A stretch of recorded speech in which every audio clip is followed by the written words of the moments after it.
Why do people cheat?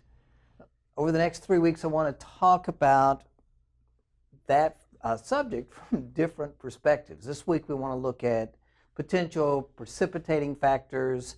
Next week, I'd like to talk about high-risk factors, and the next week, maybe we can look at it from the perspective of moral justifications or things that people tell themselves that help allow that. In some ways, all of these can also overlap. It is an extremely complicated question, and also maybe one of the most dangerous questions that we can even ask, the why question. Partially because with why, we often begin to tell ourselves why someone does something. We judge their motive, their intent. We tell ourselves things like, well, they didn't love me, they loved the other person, they didn't ever want to be with me, whatever. And I honestly believe oftentimes those judgments we make, the things we tell ourselves about the whys, are typically wrong. I just think you can never really know what another person is thinking and what their motives truly are. Someone once told me the only thing more difficult than catching snipe, which is an imaginary bird that people go out and they'll play a trick on somebody and give them a little bag and say, hey, we're going to go snipe hunting, and then they leave them out there. They're going snipe, snipe, snipe, trying to see if they can catch that bird. The only thing more difficult than catching snipe is just understanding another person's motive. And what I found through the years is people themselves don't understand their own motives. And I also want to just add, there is never, in my opinion, a good excuse. And some people are going to watch this and they're going to say, well, these are just excuses. And I can understand perhaps why you would tell yourself that. These are just my observations of what I've seen for the last 20 plus years of things that seem to have been involved. So do with it what you want. And I also know that there's never going to be a good enough answer to why to stop the pain or the devastation that you're probably feeling as a result of what's happened. I've had so many people who've been injured because of infidelity who have searched and searched and searched. And me and their mate, we've worked hard at trying to provide answers to why. And we've looked at it from a physiological perspective. We've looked at it from an addiction perspective. We've looked at it from a moral justification perspective. We've looked at it, from a childhood perspective. It's never good enough. And so to some extent, I will also say as we begin, there will never be a good enough answer. I wish there were something I could tell you that would stop the pain if you're the one who's been injured. But there's not. And there's not an excuse. That being said, here are 3 common, I think, life situations, precipitating factors that I see or have seen through the years that I think contribute to why. One type of affair or something that I see is what I would call an existential affair. And that's where somebody has lived a really good life and there is a crisis, the death of a parent, the loss of a job. I mean, they've done the right thing a long time, and it's like suddenly things just go wrong. And they go, is that all there is? Really? Is that it?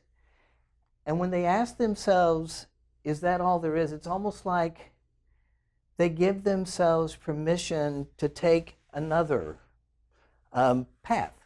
That crisis kind of makes them mad, whatever, and so they choose to do something different. It's like to be a different person, to go another direction.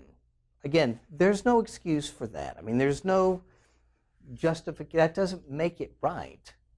If there was a loss in your situation, you can at least know that is sometimes something that I think can contribute to someone making a decision to try something else or to go another direction.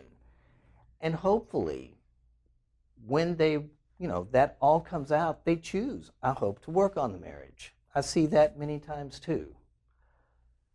There are times, I think a contributing factor can be bad marriages. Now, I always say bad marriages don't cause affairs, and I believe that. Now, I think a marriage might take as much as a third of responsibility, but there are some really bad marriages.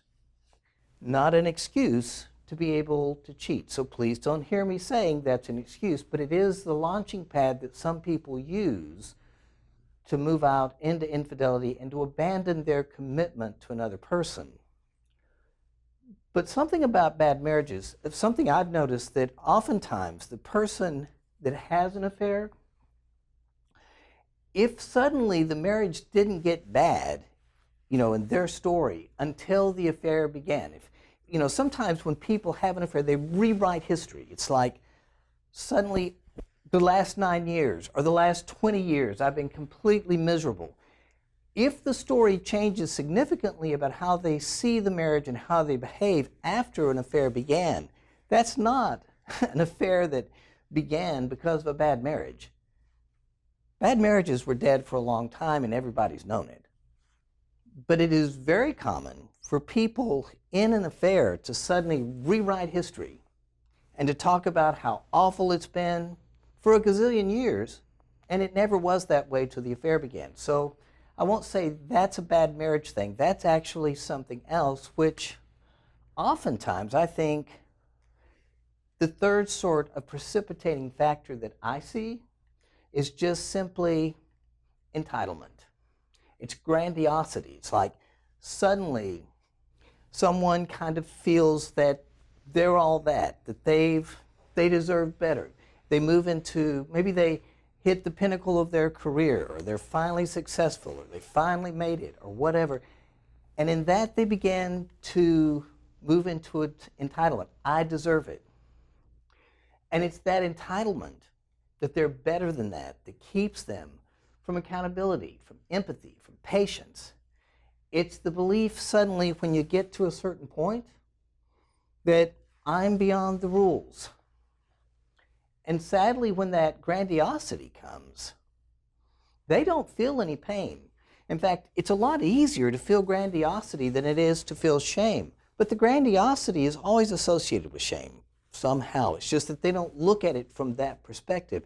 So in that grandiosity, they don't feel the pain, but I guarantee you, all the people around them, if they move into that entitlement, certainly feel that pain. And it impacts that ability, their ability, to even see the impact of their behavior, or impairs their ability to see the impact of their behavior. And it's really tragic when somebody moves into grandiosity. It's almost like they regress. And when I'm talking to those people, it's like I'm going, am I talking to the mature adult person here? Or am I talking to the self-centered, adolescent part of you that suddenly began to think you deserve more? And I have to figure out, help them get back to the true self and away from that part of them that feels like they deserve more. And as I said earlier as we began, none of these things are excuses for why someone, or to have infidelity, for what they're doing. But it may help explain some of the thinking, or what precipitated the thinking that allowed them to make the choices they've made to begin to be unfaithful. I don't know if that's helpful or not, but we'll continue talking about this topic next week. To healing.